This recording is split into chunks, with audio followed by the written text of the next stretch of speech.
Hello दोस्तों, आज हम बात करने वाले हैं iOS डेवलपमेंट की दो बहुत ही फंडामेंटल लेकिन अक्सर कंफ्यूज करने वाली प्रॉपर्टीज के बारे में, फ्रेम और बाउंड्स। जो लोग iOS डेवलपमेंट में हैं वो जानते ही होंगे कि लेआउट के लिए ये दोनों कितने ज़्यादा ज़रूरी हैं। देखिए, ये सिर्फ दो प्रॉपर्टीज नहीं है, बल्कि ये वो कॉन्सेप्ट्स हैं जो यूआई की एक गहरी समझ को, जिसे कहते हैं ना, अनलॉक कर देते हैं।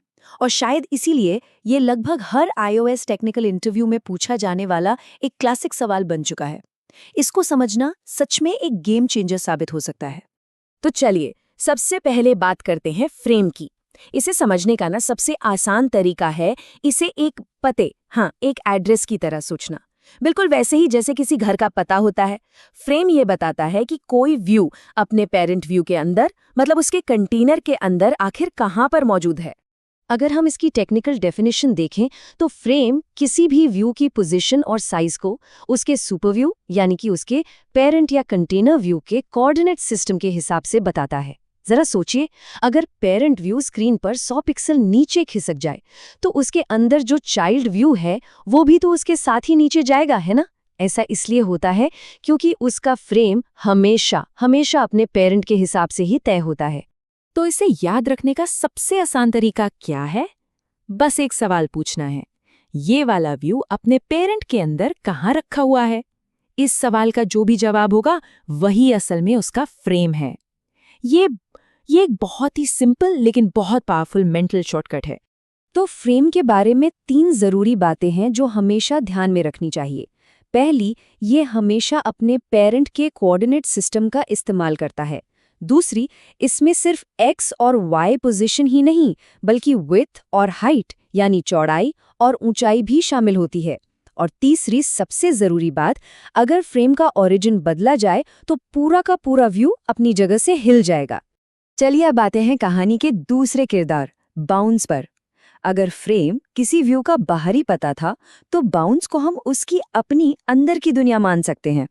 इसका व्यू की बाहरी लोकेशन से, मतलब वो कहाँ रखा है, इससे कोई लेना देना नहीं होता। बाउंड्स दरअसल एक व्यू के खुद के इंटरनल कोऑर्डिनेट सिस्टम को डिफाइन करता है। ये असल में बताता है कि उस व्यू के अंदर का कंटेंट या उसका ड्राइंग एरिया कितना बड़ा है। कह सकते हैं कि इसकी अपनी एक अलग दुनिया है जो अपने पेरेंट से पूरी तरह से इंडिपेंडेंट है। तो बाउंस को समझने के लिए हमारा सवाल भी पूरी तरह से बदल जाता है। अब हम ये नहीं पूछ रहे कि व्यू कहाँ है, नहीं। अब सवाल ये है, इस व्यू का अपना अंदरूनी ड्राइंग स्पेस कितना है। और यही सवाल बाउंस के असली मकसद को सामने लाता है कि इसका काम सिर्फ और सिर्फ अपने अंदर के कंटेंट को मैनेज करना है।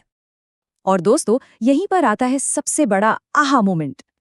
कभी सोचा है कि यूएस स्क्रॉलिंग में स्क्रॉलिंग आखिर काम कैसे करती है? ये कोई जादू नहीं है, ये है बाउंस का कमाल। जब हम किसी चीज को स्क्रॉल करते हैं तो उस स्क्रॉल व्यू का फ्रेम स्क्रीन पर अपनी जगह पर ही टिका रहता है। जो चीज बदलती है वो है उसका बाउंस डॉट ओरिजिन। और इसी बदलाव की वजह से हमें ऐसा लगता है कि कंटेंट ऊपर या नीचे जा रहा है। यही बाउंस की असली ताकत है। तो अब जब हम इन दोनों को अलग अलग समझ चुके हैं तो चलिए अब इन्हें आमने सामने रखकर इनकी तुलना करते हैं, ताकि इनके बीच का जो फर्क है वो बिल्कुल शीशे की तरह साफ हो जाए। सबसे बड़ा और सबसे बुनियादी फर्क है इनके कोऑर्डिनेट सिस्टम का। फ्रेम हमेशा बाहर की तरफ अपने पेरेंट को देखता है, जबकि बाउंस हमेशा अंदर की तरफ यानी खुद को देखता है। एक बाहरी दुनिया के बारे में है तो दूसरा अंदरूनी दुनिया के बारे में। अच्छा, तो इसका प्रैक्टिकल असर क्या होता है? बहुत सिंपल है। अगर फ्रेम को बदला जाता है तो पूरा का पूरा व्यू स्क्रीन पर अपनी जगह बदल लेता है। लेकिन अगर बाउंस को बदला जाए तो व्यू तो वहीं का वहीं रहता है, सिर्फ उसके अंदर का जो कंटेंट है वो स्क्रॉल होता है। तो इसे सीधे सीधे शब्दों में ऐसे समझ सकते हैं, जब भी किसी व्यू को उसके पेरेंट के अंदर कहीं पर रखना हो या उसका साइज बदलना हो तो फ्रेम का इस्तेमाल होता है। और वहीं दूसरी तरफ जब भी स्क्रोलिंग करनी हो, कोई कस्टम ड्राइंग बनानी हो या व्यू के अंदर के कंटेंट में कोई बदलाव करना हो तो बाउंस ही वो टूल है जो काम आता है।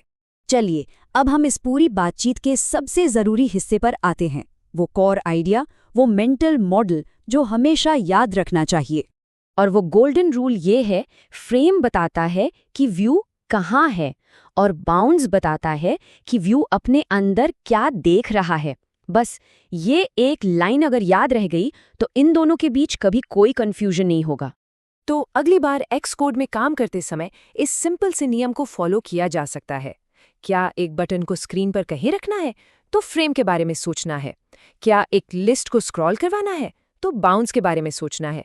यकीन मानिए ये वाकई में इतना ही आसान है। और जाते जाते एक सवाल सबके लिए, अब जब फ्रेम और बाउंस के बीच का ये जरूरी फर्क समझ आ गया है तो जरा सोचिए वो कौन सी आम लेआउट प्रॉब्लम है जिसे इस नई समझ के साथ सबसे पहले और सबसे आसानी से सुलझाया जा सकता है।